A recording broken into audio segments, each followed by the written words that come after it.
Hey guys, it's Car Guy 11. Today I'm getting ready to take a long road trip in my Mach-E, and at least for my Mach-E, because I normally take my sports cars, which are gas powered. But yeah, I'm gonna be taking a 300-mile trip, Pittsburgh to Cincinnati.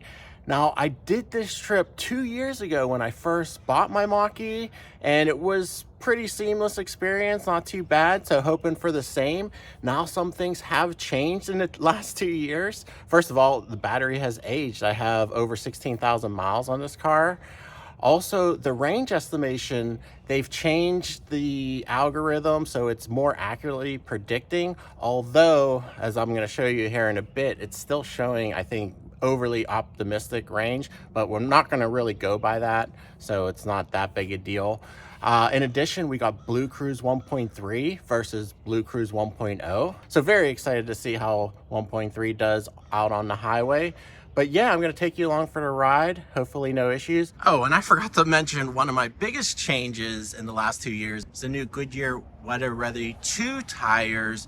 Tons of people have been asking me since I've made the video how the efficiency is with these. So we're going to monitor that today. I reached efficiency the last time in the high 2 range, mid to high 2s, almost 3.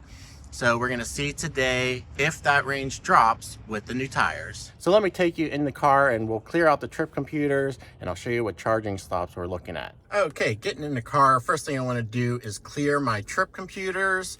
And I'm going to clear both of them. Let's hit reset here. And as you can see, the temperature is only 36 degrees. That's not ideal, but it is going to be warming up to 50 degrees today. So it shouldn't be too bad. And honestly, I don't think I would be taking this trip if it was in the 20s, because that battery just really gets sucked up with the cold weather, heat, and warming up the batteries. So that's all cleared. And I already put this in the Ford navigation system. It's saying this is Pittsburgh to Cincinnati, only one stop. I don't really trust that. It's saying only from 27% to 47%, 15 minutes at this one charger, and it picked a Ford charger. I'm not sure that's the best one either. But the range it's given me is 277 miles at 100% state of charge. Again, I don't really trust that number. And in fact, normally when I charge around 90%, it's a lower 200, right around 200 miles in this cold weather. So I think that's a little overly optimistic. But anyway, I'm actually today going to be using Apple Maps, because Apple Maps ties into the Mach-E and predicts the percentage at your arrival. Now, Apple Maps has given me 2 charge stops. It's going to be more conservative for sure, but we're going to see how it goes. Anyway, let me show you the stops here. If you hit add stop, it has 2 charge stops at this Francis Energy and EVgo. These are both in the Ford network. I also configured my Apple Maps to pick Electrify America, which I still have credits from, and the Tesla supercharger network. But unfortunately, there's really not many Tesla supercharger, at least one's compatible with the new NACS connector adapter.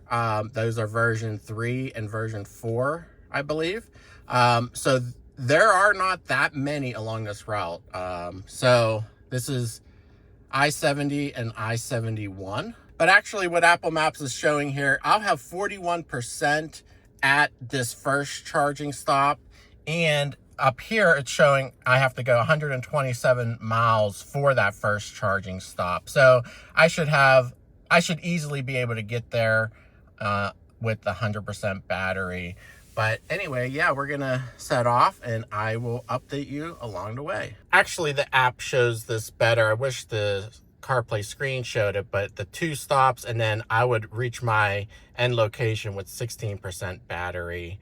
But yeah, that's how that works on Apple Maps. All right, guys, I wanted to give you an update on the status of the trip. I am nearing the first charging stop, and I actually ended up changing the settings in Apple Maps It was on all networks, so that's why it was selecting that Francis, which I never used before, but I know it is a valid charging company. So it was giving me 2 stops, and I selected my networks, which I can choose. I have Electrify America because I still have credits from Ford, and the Tesla supercharging network. So if I selected those 2, it switched it so that I only need 1 charging stop at Electrify America. Well, speed check. So just let me show you here. It's only going to do 1 charging stop at Electrify America. Instead of 2, it's a longer... Okay. My bluecruise is freaking out a little bit because this camera's blocking the eye tracker. But anyway, so it is 1 longer stop instead of 2 shorter stops. The longer stop is going to be, you know, almost an hour, where the other ones are about 20 minutes each. There is a speed check coming up. I see the cop. So, and to tell you the truth, I've been going about 10 over. So between like 75 and 80 this whole trip. So I'm not babying this vehicle at all. Also, I have my climate on. I have it about 68 degrees. I did have the heated seat on for a while. So I'm treating this like I would a gas-powered vehicle. I'm not babying it. I'm not turning off the climate. I'm going a decent speed with traffic. By the way, bluecruise is working awesome. This bluecruise 1.3. I do love the new automated lane changes. And you see this Tesla in front of me here. Now I still have to use the turn signal to make a lane change, which actually is totally fine. But okay, let me try it here. It's going to slow down a little bit to get behind that Tesla, and yep, completes that lane change, no problem. I will say it does lane center better than the previous one, 1.0. 1.0 favored the right side of the lane. This is nice and centered. It does scooch over when there's trucks in the right lane, such as this one. I'm going to do another lane change. It tells me lane change possible. It's saying to watch the road because my camera's blocking that eye tracker, but there it is. So very happy with the bluecruise. And then let me just talk about the efficiency. So I am in the mid 2 range. I will say it's slightly lower than the last time I took this trip, and I do believe, well, partially the temperature was a little bit cooler. It has warmed up to 50 degrees, but I also do believe these new tires, the Goodyears I have on, are slightly more rolling resistance, contributing to it. So last time I ended up charging at the same charging spot, but I do feel it's about, 10 to 15% lower efficiency, about 2.4 miles per kilowatt. We did 121 miles. Now my range is saying 78 miles left. I'm not really going by that at all. I'm really going by the percentage, and that thing has been very accurate. Apple Maps has done a great job predicting this. So I am just gonna base it on the Apple Maps prediction of percentage left. Now Apple Map does show that there are 4 chargers. I don't know if they're available or just 4 chargers total. So we'll see when we get there if they're taken. Okay, so pulling up to the charger, there are no people here. Okay, now it is saying I need to charge a 97% to reach my final destination. I didn't necessarily realize that. Usually they like you to charge to 80% DC fast charging and then charge again. So I'm gonna think about this. I'm gonna plug in and see how I get, but maybe I will end up stopping again. And EA is plug and charge. So all I'm gonna do is plug it right in. It should automatically start charging. Payment authorized. All right. That's the price, 56 cents a kilowatt. And I get the Ford plan, 250 kilowatts charging, although I used a decent portion of that. Guess I have to hit continue.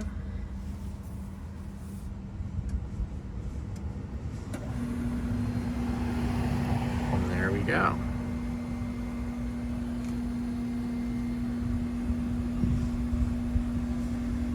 It's ramping up.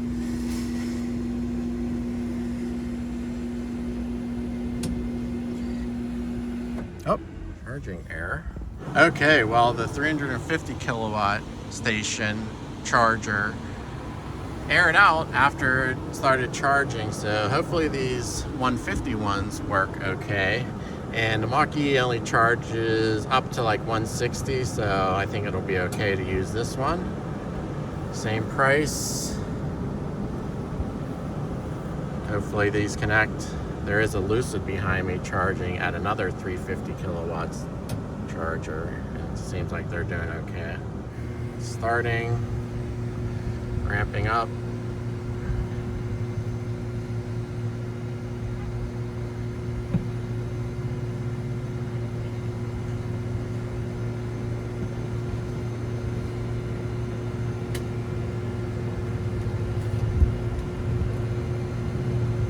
This one is working, but it's not getting up to 150 kilowatt. So actually the Lucid behind me here is at the 350 and it's only charging at 83 kilowatts, so it's not getting the fast charging either. So these stations must not be totally working correctly. So I'm just gonna leave it here for a while. I think I am going to end up making that second charge stop since we're not getting that high speed here. But yeah, I'm gonna let it charge for a while, take a bathroom break, maybe get something to eat, and I'll resume. Okay guys, I finished lunch and bathroom, and it has reached 80% just above now, and it has slowed down to 34 kilowatts per hour. So I am just gonna disconnect right now and hit the second charge stop. We'll see what it takes me. I think it's worth doing that. Plus I get to check out a different charger that hopefully works a little better. So this charging session cost $21 for 30 minutes, and I charged up 37.5 kilowatts. So that was free though, because I have Ford credits. Okay, so the next charger is the Ford Charge, and it's about 75 miles away. So yeah, I'm just gonna do a quick charge there. I think it's at 15 minutes, and we'll see what we get. All right, we are taking an exit off the highway to get to the next charge stop. This is that Ford charger. It says there's only one charger. I'm not sure about this one. If it's not great, we'll just keep going. I have plenty of range. It's actually only, I'm at 49% right now. It's showing I'll get there with 48. So I'm not too worried about it, but I figured I'd try the Ford one. Just because I guess Ford does have their own chargers. I'm not sure if it's at a dealership, but yeah, we'll see what it's like. It's just a mile off the road here. Well, it's definitely at a Ford dealer, and there's 2 charger ports there. So we're gonna see what it is. I only need 10 minutes to 65%. So I'm gonna give it a try and we'll see how we do. Okay, so I plugged it in there. It's not charging. I'm gonna go into this apps and go into public charging. I believe you have to start it on the screen here because this is part of the Ford Blue Oval charging network. So it should work, and it should deduct right from my account. But I'm not sure how to get it to start here. Okay, here we go, right here. Available, I don't know which one I'm at. Okay, let's try to activate this one. Well, it was the second one. I pushed activate, and yeah, it started. It's at 107 kilowatts, so not too bad, not too bad. It's actually faster than the EA station, but it said we only need to charge 10 minutes to 65%. Yeah, I'm gonna let it do it. I'm probably gonna hit the bathroom here at the Ford dealer behind me. We're at 65%, so I'm gonna stop the charging. I'm not sure how much this charger costs, but we'll find out. All right, well, it didn't tell me how much it charged, but I'm sure I'll get an email or something at some point. But yeah, I just hit to the next destination, which is the final destination. I arrived with 18%, and yeah, that'll be it. So not too bad of a situation. I will update you right before I arrive. Well, I will say the wet performance of these Goodyears is excellent as well. I'm not going to make a separate video on wet performance. Obviously, with that tread, you know, they're going to do well. And it's raining hard enough where bluecruise is actually not operating because it can't see as well. But yeah, at highway speeds, no problem in the wet. Be sure to subscribe and stay tuned for a snow video though. Once we get a decent snow, I will hopefully get the video and update you on the snow performance of these all-weather WeatherReady 2 tires. All right, guys, I just want to summarize the trip. I'm pulled into the same gas station as I did 2 years ago.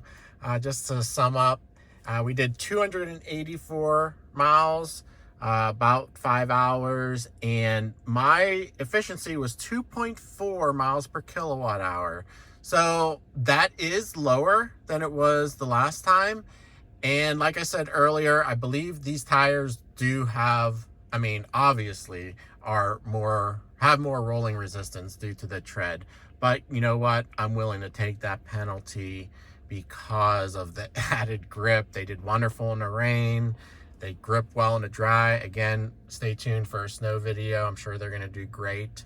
But yeah, I did lose a little bit of range there. The temperatures were similar. I think a little bit warmer that last time. It ended up being 50, but it fluctuated into the 40s. Also, the start of the trip was in the 30s, and it was some heavy rain. So I think that took a little bit of efficiency hit as well. But this Apple Maps did great. It's predicted 18% at my final destination. I still have about 7 miles left. But yeah, it's going to be right on. So I definitely recommend using this Apple Maps. I think it did great. And the chargers it suggested were pretty good. I was a little bit questioning the Ford one, but I ended up getting charged just under $7, and it was actually cheaper than the Electrify America. It was like 45 cents a kilowatt versus about 55, 60. So that worked out well.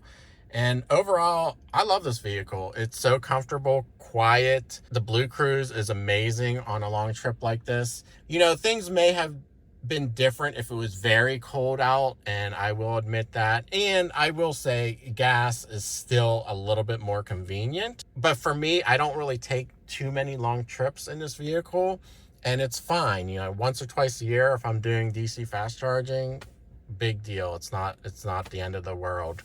But if you do travel a lot, I would say, you know, gas is still going to be much easier to manage, and you don't have to think about too much. So, but anyway, guys, I hope you enjoyed this video. I hope you enjoyed the tire update. Please comment below if you've taken your Mach-E on long trips and what you think about it.